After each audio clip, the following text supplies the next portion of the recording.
Raise your hand. Yeah. Yes. Hi, my name is Bonnie, and sometime my most favorite time of the year for the garden. You guys have already for springtime, prepped soil, so this is, I've got all the warm plants, and you're ready to take a break and sit back and watch your garden. Yes. I'm having a difficult time hearing you. Maybe that needs to be a little closer. Is this okay? Yeah. And you can test it. Okay, all right. So imagine taking all of your stuff from your garden, you got your peas, tomatoes, and squash, and everything all ready to go. And it's gonna be a beautiful thing as everything starts blooming and all of your produce and all of your hard work from the spring is finally becoming fruitful. But it takes regular attention and effort. Over the next 20 minutes, I will be sharing some past good things to consider for summer gardening, ranging from how temperature can affect certain plants and the way to protect your garden from the heat and how to get continual abundance from your garden and to keep it producing, and what to do in the late summer to have produce in the fall. But so I've got a calendar. The soil temperature is the main thing for seed germination and plant growth, not air temperature. So when it says 50 degrees, that's not 50 degrees outside, it's the actual temperature of your soil. So if you're like a lot of gardeners, you use the last frost date for Charleston area, that is May 3rd for this year. And the guy to start transplanting your tomatoes, squash, cucumbers, seeds, and all the things that you have to get it out of the greenhouse and into the soil. But how many of you have actually transplanted young plants in early May, but they died? Or used Mother's Day as your reference to your natural calendar and they didn't germinate? It could be because the soil temperature is too cold. A great gardener tool to have is a soil thermometer. These are just different examples of thermometers that you can use. Each seed is different for germination and growing. If it's too cold or too hot, the seeds won't germinate, or it may take much longer to germinate than you would expect. The usual range for soil temperature for seeds is 60 to 85 degrees. So here's the danger. If a seed has to wait too long in the soil before it warms up, it could rot, and it just has too much moisture while waiting. Most seeds need warmer soil to get a good start. That's why many people have seeds indoors and use heat mats. One of the handouts provided is from the University of California Extension on soil temperature conditions for vegetable seed germination. Some cool weather seeds like peas may germinate in 40-degree soil. That is soil, not air temperature. And then others like snap beans need soil temperatures of 60 degrees. And the temperature also determines how many days it takes for those seeds to germinate. And sometimes they'll write on the back of those seed packets. Warm season plants need a longer growing season and are best started indoors here in Puget Sound. But before you start transplanting seeds outdoors, the nighttime air also does matter. Sometimes being in a cold night, like tomatoes at night, can do 50 degrees. Other warmer summer nights can thrive. For example, cucumbers need nighttime temperatures in the 60s, so it's okay to be patient till June to plant those. Every plant has its different preferences. So make sure you look at what you need before planting them in the soil.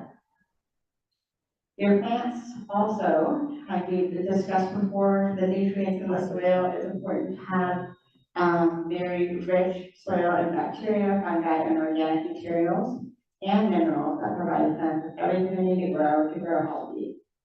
This is a topic for a different session, so someone else will be covering that, but just to keynote some key things to consider for benefits of the soil, be organic as possible. Top dress with compost, like we've talked about already, and explore the world of organic fertilizers that Mary talked about, the organic teas, the compost, the foliar sprays, the granular fertilizers, and even look at the EDU extension websites for recommendations on that. same crops rather than planting your entire row of beans all at the same time. I know that some people have seeds from leftover and you have an entire package of like 100 peas. You can, if you want, plant all 100 peas and have them all grow at the same time, which is great if you're a canner. You just take all of it and can it. Or you can have fresh produce throughout the summer by every 2 to 4 weeks, plant another row, and you continually have a new crop coming in all summer long, which is pretty fun. Or you can do different crops, like succession planting. It allows you to plant different crops in the same space, like cool season crops, late winter. Like right now, you can plant like lettuce and onions, just have a cover, and then you can cover in your garden bed. And then when that's done, then you can transplant like other things in there, and then so on and so forth. Early spring crops, and then winter warm season crops, and then fall crops last, which is kind of cool. Summer heat can be quite stressful on plants. It was so hot this past summer, and it's going to continue to be more hotter other summers come. So here are some ways to help our plants during the summer. When they get too hot, plants can weaken and then we're susceptible to disease, pest, weaker growth, less fruit, and sometimes they just end up dying. So water, as we talked about before, is a valuable resource that requires small and smart conservation efforts. Plants need regular watering, and here are some tips. Water in the morning, not in the middle of the day, not at night. Water in the morning where the water has the most time to be absorbed by the soil and the plant roots. So you use less water as the air warms and evaporation occurs. The sprinklers, those were pretty cool sprinklers that they were mentioned, but they do lose a lot of water due to evaporation. And when the water hits the leaves, it shows the soil. So installing a drip irrigation system is a great way to conserve water. And then watering deeply. Sometimes I don't have to water every day. It's water every other day or every 3 days. Planting at least an inch of soil for the week. This is what goes on, right? Yes, okay. Yeah, so you water the roots, water deeply, water every 3 days or every 2 days. So here are types of mulch that you guys can use to keep that water underneath the soil. Watering the soil is at risk for evaporation during the summer heat. Since water is a valuable resource, it's important to mulch the soil to retain moisture and reduce weeds. When the temperature soars, the layer of mulch also helps the plant roots stay cool, and the mulch will eventually decompose and add organic matter to the soil. And so here are a few other different types of organic mulches that we can use: wood chips, compost, cover crops, straw, grass clippings are all great to add to the soil. So plants have different needs for sun, shade, temperature, like we talked about with the design.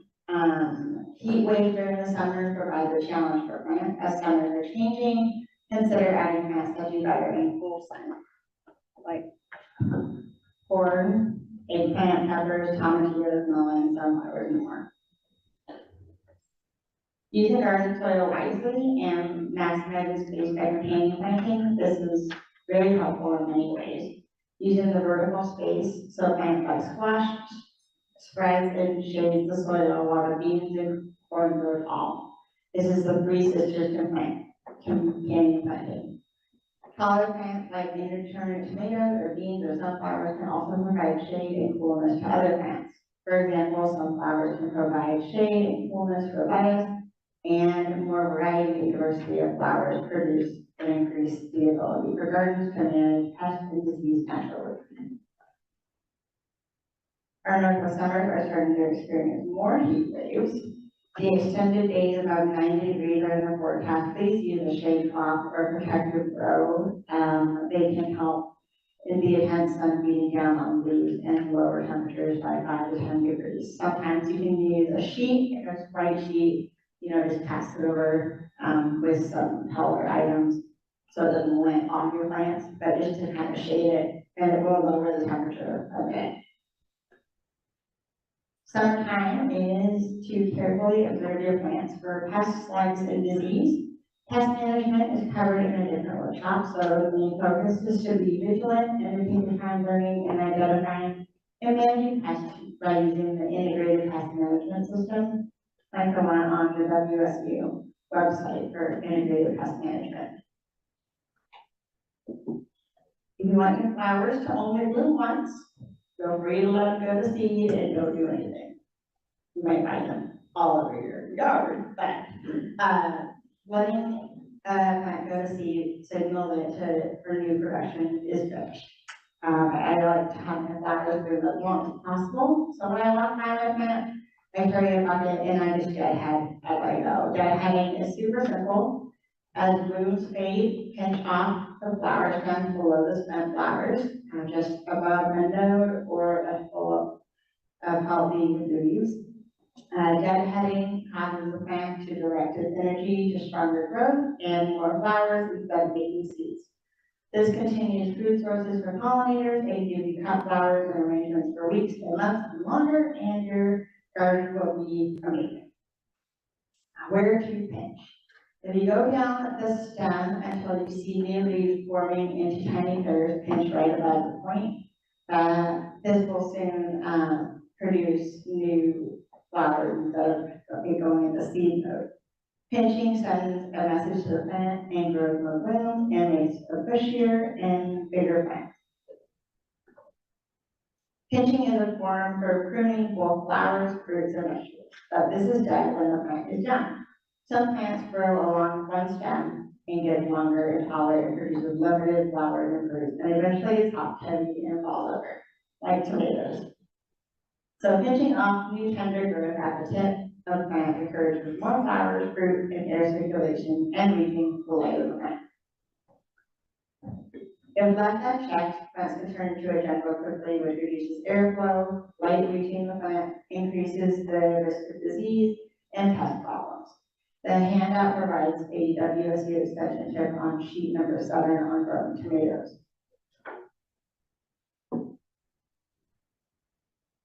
When harvesting the young leaves of your fruits, like beans and peas, they're best when they're picked young and fresh. If you wait too long, the pea nut turns tough and bitter, and the plant energy goes to producing seeds instead of more fruits or leaves.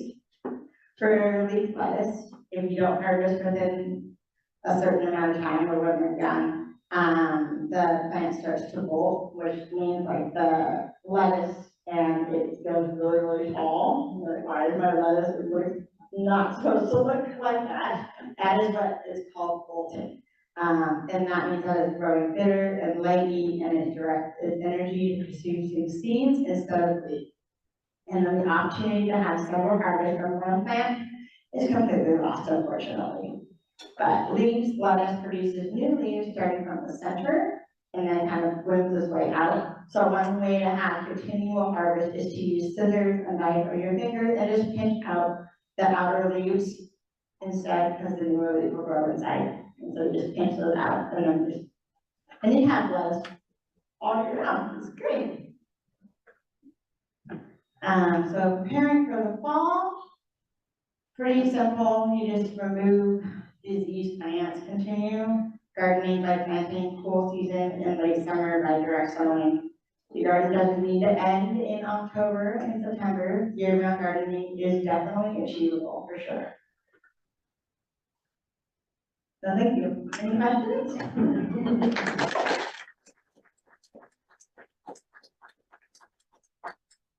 Yeah. You had mentioned like, when you're planting peas, for example, you said don't plant your 100 seeds at once, but stagger it for 2 weeks and then. Yeah. So when you do that, so at Catalyst, for example, I have a garden bed and I start to plant my peas in a row. Yeah. Then do you do your second one like within that row so that they're gonna grow intermittent, or do you make a new row for your second row? You can, it depends depends on how big your garden bed is. It's 4x8. 4x8, I think, whole thing, piece, like, you just do like one row is your first row, and then behind that, you can do another row. And as it's growing, the one that was in the front that you already planted, will start to die down, and you might wanna like trellis onto whatever you're trellising, and it kind of cascades over that, and then have another row behind that, and it goes over, and that way it just keeps going over. Okay, so make every 2 weeks, for example, make Yeah. another row. Yeah, right behind that other row, exactly, yeah. Yeah. Anything else? All right, thank you. Roz?